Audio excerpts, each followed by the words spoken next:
5 જ મિનિટમાં રીંગણનું શાક આપણે બનાવીને રેડી કરીશું એકદમ યુનિક રીતે અને નવા ટેસ્ટમાં. તો મેં રીંગણને સમારીને પાણીમાં મૂકી દીધા છે જેથી રીંગણ બ્લેક ના પડે. સાથે એક ટામેટું મેં સમારી લીધું છે. હવે એક પેનમાં ઓઇલ મૂકીશું. ઓઇલ હીટ થાય એટલે રાઈ અને જીરું એડ કરીશું. રાઈ અને જીરું થાય એટલે મેથી દાણા આવે છે, મેથી જે આપણે મસાલામાં રેગ્યુલરમાં યુઝ કરીએ છીએ એ એડ કરીશું. એનાથી ટેસ્ટ બહુ સરસ આવશે. સાથે ટામેટું અને લસણને મેં એવી રીતે ઝીણું સમારી લીધું છે એ એડ કરીશું. તો લસણનો પણ ટેસ્ટ બહુ સરસ આવશે આ રીંગણના શાકમાં. હવે રીંગણને એડ કરી દઈશું. સરસ રીતે મિક્સ કરી દઈશું. તો ટામેટું ટોટલી ઓપ્શનલ છે પણ ટેસ્ટ બહુ સરસ આવશે આ સબ્જીમાં. તો જેને રીંગણનું શાક ના ભાવતું હોય ને એ એક વખત જરૂરથી આ રીતે ટ્રાય કરજો. બધાને જ બહુ ભાવશે એવી સબ્જી યુનિક ટેસ્ટમાં, નવા ટેસ્ટમાં રેડી થશે બનીને. મીઠું એડ કરીશું ટેસ્ટ પ્રમાણે.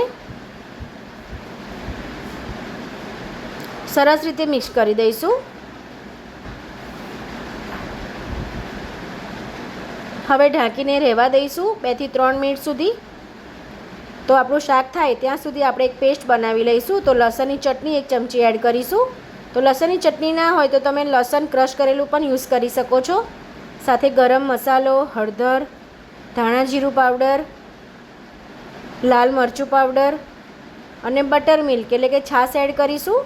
તો મેં ઘરના જ દહીંની છાશ બનાવી લીધી છે. તમે બહારની જે છાશ મળે છે એ પણ યુઝ કરી શકો છો. હવે બધું મિક્સ કરી દઈશું બરાબર. તો ફ્રેન્ડ્સ, મારી ચેનલ નવી છે તો જરૂરથી લાઇક, શેર અને સબસ્ક્રાઈબ કરી લેજો. અચ્છા ફ્રેન્ડ્સ, અનસબસ્ક્રાઈબર ફ્રેન્ડ્સ સૌથી વધારે મારી રેસીપી જુએ છે તો તેમને રિક્વેસ્ટ છે કે મારી ચેનલને જરૂરથી સબસ્ક્રાઈબ કરી લેજો. હવે રીંગણ પણ આપણા થઈ ગયા છે. તો ફ્રેશ જ રીંગણ હોય ને તો શાક ખાવાની મજા આવે છે. તો આમાં રીંગણ ફ્રેશ હશે ને તો વધારે ટેસ્ટી શાક લાગશે.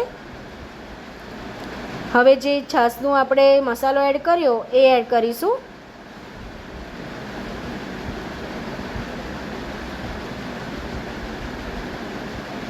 તો રીંગણ આપણા ફ્રેશ લેશો તો વધારે શાક આપણું ટેસ્ટી બનશે અને કૂક થતાં વાર પણ નહીં લાગે. તો બધું મિક્સ કરી દઈશું. થોડું ઓઇલ રિલીઝ થાય આપણે એટલે થોડું પાણી એડ કરીશું અને થોડીક એવી સુગર એડ કરીશું. ટોટલી ઓપ્શનલ છે સુગર એડ કરવી. તો તમારે રીંગણનું શાક ઘટ રાખવું હોય એ પ્રમાણે પાણી એડ કરવાનું. પાણી એડ કર્યા પછી એને અડધી 1 મિનિટ માટે રહેવા દેવાનું. તો ઘરમાં કોઈ શાક ના હોય ત્યારે પણ તમે આ રેસીપી ટ્રાય જરૂરથી કરજો. અને કોઈને રીંગણનું શાક ના ભાવતું હોય તો પણ આ બનાવી દેજો, બહુ ફાઇન લાગે છે ટેસ્ટમાં. તો રેડી છે આપણું 5 જ મિનિટમાં બની જતું રીંગણનું શાક.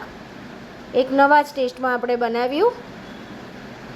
તમે જોઈ શકો છો આપણે કશું જ એડ નથી કર્યું. ઘરના બેઝિક મસાલામાંથી આપણે સરસ શાક રેડી કર્યું બનાવીને. તો એક વખત જરૂરથી ટ્રાય કરજો. Thank you friends.